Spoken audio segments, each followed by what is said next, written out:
Марина стояла в дверях своего дома, сжимая сумку с вещами. Взгляд ее был потухшим, а сердце глухо стучало в груди, как будто предвещая скорый конец. Она была в полном замешательстве, не зная, что делать дальше. Мать, стоявшая рядом, была в ярости.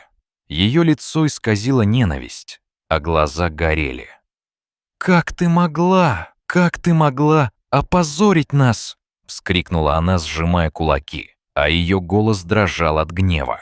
Отец, сраженный этой новостью, на которой были сосредоточены все стереотипы и традиции, потребовал, чтобы дочь покинула дом. «Ты принесла нам стыд, и нам больше нельзя терпеть это», — произнес он с бескомпромиссной твердостью.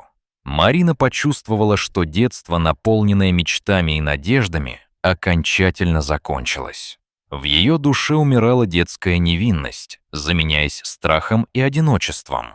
Она не могла сдержать слез, но в какой-то момент решила, что не будет просить их о прощении или оставаться.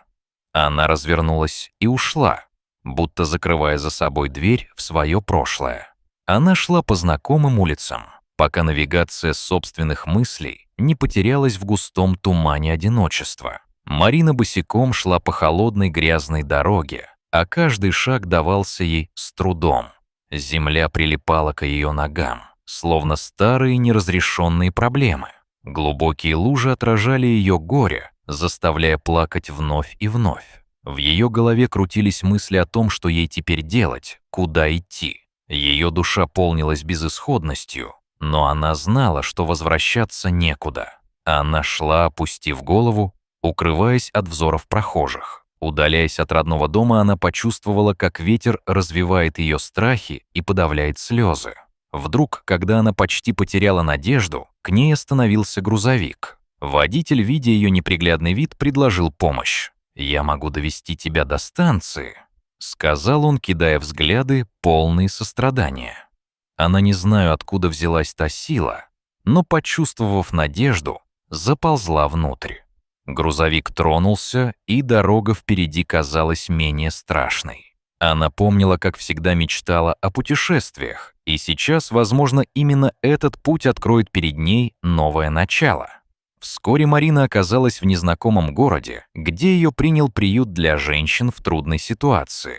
Здесь, среди чужих лиц, она ощущала тепло человеческих добрых рук, которые становились для нее поддержкой в это непростое время. Елена Геннадьевна, медсестра, стала ее путеводной звездой. Не позволяя никому заставить себя чувствовать менее важной. Научила она в разговоре, как будто предвидела, что Марине предстоит большая борьба. Приют стал для нее новым домом, где ее не осуждали за прошлое. Каждый день она работала, помогая другим, даже если сама едва могла справляться с собственными переживаниями.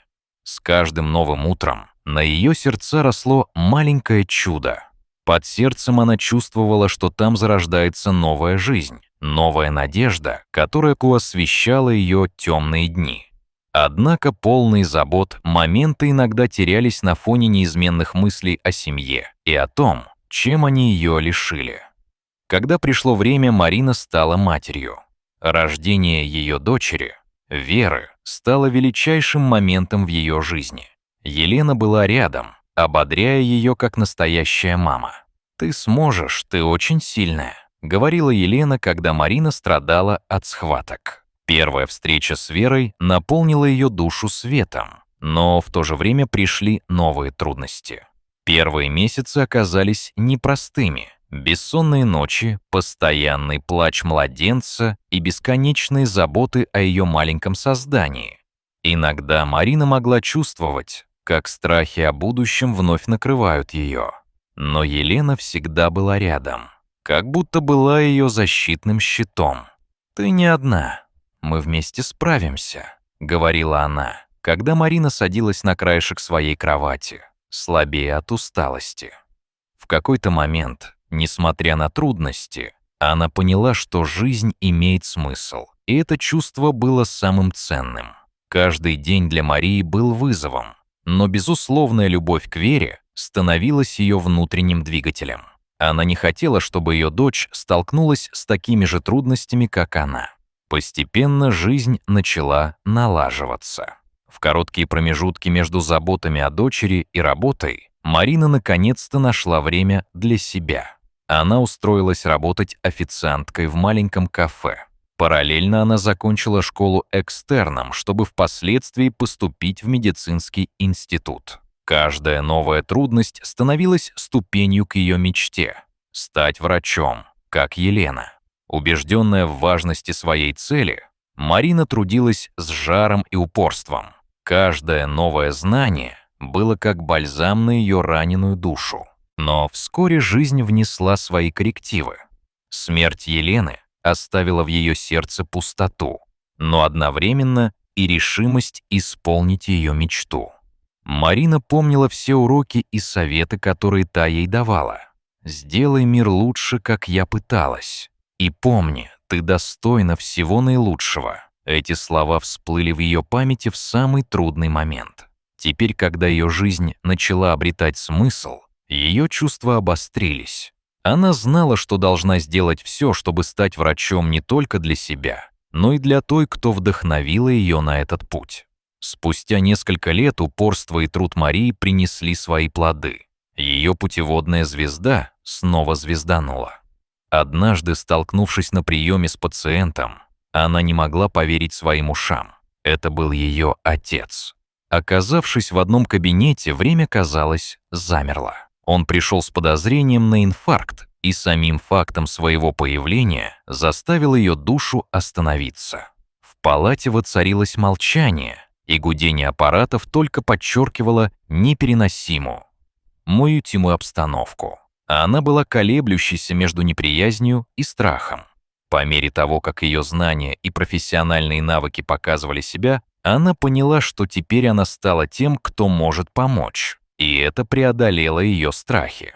Спасение жизни отца стало не просто работой, но и освобождением. Он чуть не потерял сознание, когда узнал, кто его лечит. За многие годы Марина чувствовала, как тяжелые камни обиды падают с ее души, когда она сосредоточилась на том, чтобы спасти его. Постепенно между ними снова начались разговоры. Отец, увидев в своей дочери ту, кто спасает жизнь, признался, что сожалеет о своем поведении. «Я был неправ. Прости меня», — произнес он с тяжестью на сердце, и его голос дрожал от стыда. Марина, не думая ни о чем, сказав: «Я тебя прощаю». Этого простого, но сильного слова оказалось достаточно, чтобы между ними вновь возникло понимание. Это было как очищение, как будто свежий ветер наполнил их сердца новым дыханием, хотя бы на мгновение. Несколько лет спустя, после длительных раздумий, Марина решила вернуться в свое родное село с Верой. Когда она увидела знакомые места, ее охватила сильная волна ностальгии. Оно всегда было для нее домом, и теперь ей нужно было узнать, что там стало с ней. Пройдя знакомыми улочками, она ощутила, как что-то внутри нее распускается, и воспоминания, как буйные цветы, заполнили ее сознание. Она ожидала различных реакций от своих старых знакомых, но не могла и предположить, что станет говорить с матерью. Когда Марина подошла к дому, ее мать еще не узнала ее, но вскоре расплакалась от радости, когда увидела ее. Это были слезы, которые загладили все распри и горечи. «Я не думала, что ты освободишься от всего этого», — произнесла она, охватывая свою дочь. «Где ты была?» Не отрываясь, переспросила она, будто не могла поверить своим глазам.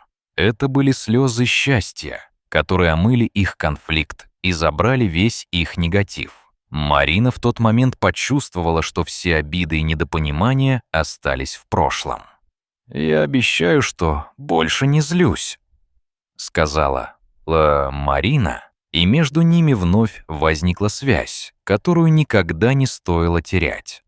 Они сидели рядом, и их слова плавно сочетались с воспоминаниями о том, как они смогли преодолеть все трудности.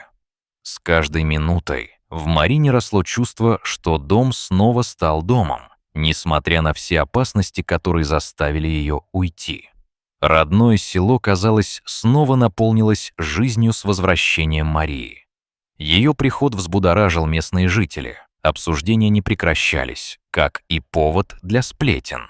«Смотрите, кто вернулся», — перешептывались соседки, когда она проходила мимо их домов. Но ей было все равно. Она почувствовала, что прошлое медленно растворяется в закате, а дом вновь стал домом. Эта ловля мгновения была как день, который готовился к завершению, но не скрывал свои краски. Каждое утро, идя к своему новому началу, она понимала, что все страхи, чем бы они ни угрожали, не должны управлять ее счастьем.